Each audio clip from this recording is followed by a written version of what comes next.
So if you're either finished early or you want to take your practice to the next level, I would recommend adding value to your image. So adding value to your image means shading different areas to have highlights and shadows. So I'm going to zoom in here on these circles, and I want to show you shading it.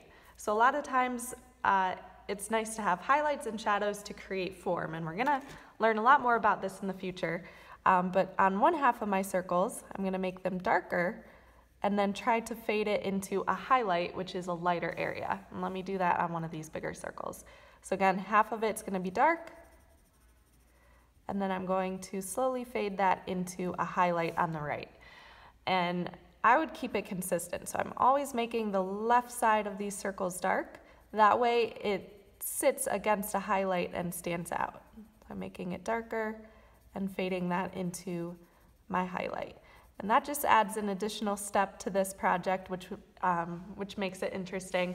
I'm gonna do this little shape here as well so you can see it a little bit better. So I'm starting out and just shading in the dark area, not worried too much about the transition yet.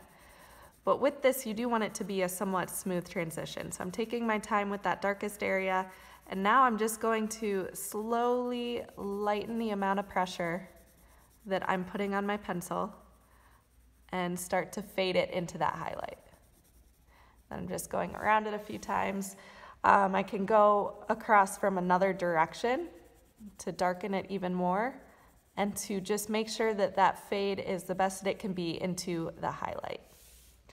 You could also try to do something like this with color. So maybe instead of just black and white, you want to grab some paint, or you want to use colored pencil to create some value change or some color in your shapes. So definitely feel free to do that as well. But this is a great way to just add some dimension and add a little bit more interest to your project. So again, you're just starting with really dark, putting a lot of pressure with your pencil, and fading it to a highlight. And you'll notice I'm always keeping it the same, where I'm going from left to right. Or if you want to start and have your shadow on the other side, make sure that you keep it consistent all the way across with your whole project.